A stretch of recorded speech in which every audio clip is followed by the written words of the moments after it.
ನಮಸ್ಕಾರ ಎಲ್ರಿಗೂ. ಯಶಸ್ ಡಿಶಸ್ಗೆ ಸ್ವಾಗತ. ನನ್ನ ಹೆಸರು ಭವ್ಯ ಅಂತ. ಇವತ್ತು ಹೊಸ ರೆಸಿಪಿ ಒಂದು ಹೇಳ್ಕೊಡ್ತಿದ್ದೀನಿ. ಅದು ತೊಂಡೆಕಾಯಿ ಪಲ್ಯ. ಈಸಿ ಮೆಥಡಲ್ಲಿ ತೊಂಡೆಕಾಯಿ ಪಲ್ಯ ಹೇಗೆ ಮಾಡೋದು ಅಂತ ನೋಡಿ. ಈ ಥರ ಎಡ್ಜಸ್ ಮಾತ್ರ ಕಟ್ ಮಾಡ್ಕೋಬೇಕಾಗತ್ತೆ ತೊಂಡೆಕಾಯಿದು. ನೋಡಿ, ಈ ಥರ ತೊಳೆದ್ಬಿಟ್ಟು ಕಟ್ ಮಾಡ್ಕೋಬೇಕು.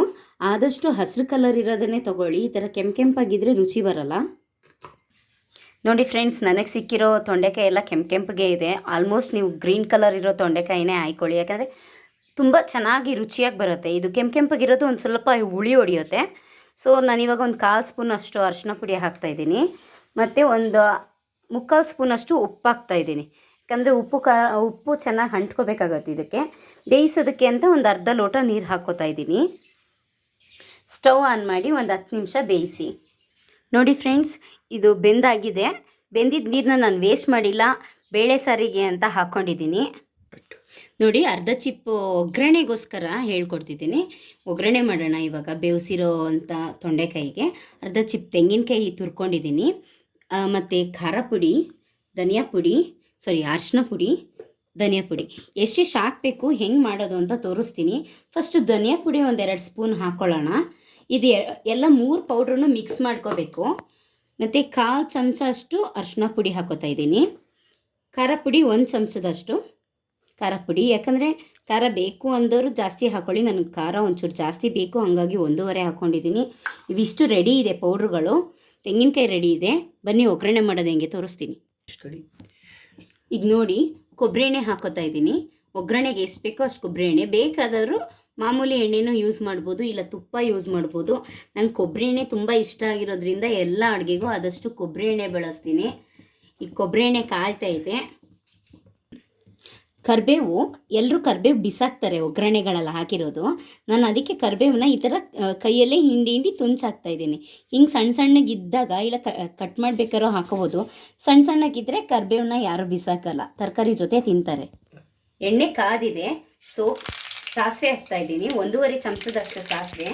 ನಮ್ಮನೆ ಚಮಚ ತುಂಬ ಚಿಕ್ಕದು, ಹಾಗಾಗಿ ಸಾಸಿವೆ 1.5 ಹಾಕಿದ್ದೀನಿ. ಮತ್ತು ಈಗ ತೆಂಗಿನಕಾಯಿ ಹಾಕ್ತಾಯಿದ್ದೀನಿ. ತೆಂಗಿನಕಾಯಿ ಜೊತೆ ಕರಿಬೇವು.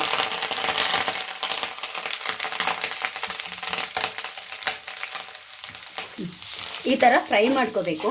ಈ ತೆಂಗಿನಕಾಯಿ ಕಂಪ್ಲೀಟಾಗಿ ಕೆಂಪಗಾಗೋವರೆಗೂ ಫ್ರೈ ಮಾಡ್ಕೋಬೇಕಾಗತ್ತೆ. ಆಗ ಕಂಪ್ಲೀಟಾಗಿ ಆದಾಗ ಇದ್ರದ್ದು ನೀರಿನ ಅಂಶ ಎಲ್ಲ ಡ್ರೈ ಆಗುತ್ತೆ. ತುಂಬ ಟೇಸ್ಟ್ ಇರುತ್ತೆ. ಯಾಕಂದರೆ ಕೊಬ್ಬರಿ ಎಣ್ಣೆಯಲ್ಲಿ ತೆಂಗಿನಕಾಯಿ ಹುರಿಯೋದು ಅಂದರೆ ಅದ್ರ ರುಚಿನೇ ಬೇರೆ. ನೋಡಿ, ಈ ಥರ ಲೈಟಾಗಿ ಕೆಂಪಗಾಗ್ತಾಯಿದೆ. ಇನ್ನೂ ಫುಲ್ ಗಾಢವಾಗಿ ಕೆಂಪಗಾಗಬೇಕು. ಈ ಹಂತದಲ್ಲಿದ್ದಾಗ ನಾನು ಇನ್ನೊಂದು ಸ್ವಲ್ಪ ಉಪ್ಪು ಹಾಕೋತಾ ಇದ್ದೀನಿ, ರುಚಿಗೆ ತಕ್ಕಷ್ಟು.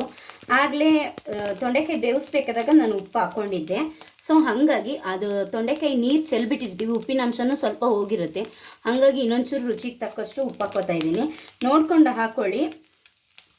ಇವಾಗ ಉಪ್ಪು ಹಾಕ್ಕೊಂಡು ಅದನ್ನು ಕಲಿಸ್ಕೊತಾ ಇದ್ದೀನಿ. ನೋಡಿ, ಇಷ್ಟು ಕೆಂಪಗಾಗಿದೆ. ಇವಾಗ ಫುಲ್ಲು ಸ್ಟವ್ ಸಿಮ್ ಮಾಡಿಬಿಡಿ, ಅಂದರೆ ಕಮ್ಮಿ ಮಾಡಿಬಿಡಿ ಹುರಿನ. ಯಾಕಂದರೆ ಖಾರ ಪುಡಿ, ಧನಿಯಾ ಪುಡಿ, ಅರಿಶಿನ ಪುಡಿ ಹಾಕೋದ್ರಿಂದ ಅದು ಸೀದೋಗೋ ಅಂಥ ಚಾನ್ಸಸ್ ಇದೆ.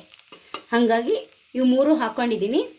ಈಗ ಸಣ್ಣ ಉರಿಯಲ್ಲಿ ಬಿಟ್ಟು ಇದನ್ನ ಕಲಿಸ್ಕೊತಾ ಇದ್ದೀನಿ. ಈ ಥರ ಚೆನ್ನಾಗಿ ಕಲಿಸ್ಕೊಂಡಾದಮೇಲೆ ಬೇಯಿಸಿರೋ ಅಂತಹ ತೊಂಡೆಕಾಯಿನ ಡೈರೆಕ್ಟ್ ಇದಕ್ಕೆ ಹಾಕ್ತಾಯಿದ್ದೀನಿ. ಅದನ್ನ ತುಂಬ ಫ್ರೈ ಮಾಡೋಂಗಿಲ್ಲ ಖಾರ ಪುಡಿನ, ಹಾಗಾಗಿ ಡೈರೆಕ್ಟ್ ಇದನ್ನು ಹಾಕೋತಾ ಇದ್ದೀನಿ.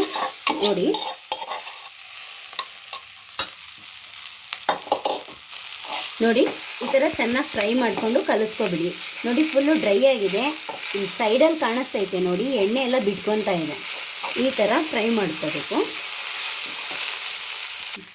ನೋಡಿ, ಫುಲ್ಲು ಇದು ಫ್ರೈ ಆಗಿದೆ.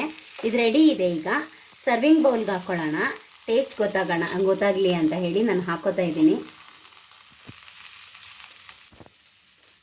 ನೋಡಿ, ಸಕ್ಕತ್ತಾಗಿದೆ. ನಾನಂತೂ ತಿಂತಾಯಿದ್ದೀನಿ. ನಿಮಗೂ ಬಾಯಲ್ಲಿ ನೀರು ಊರ್ತಾ ಇರ್ಬೋದು.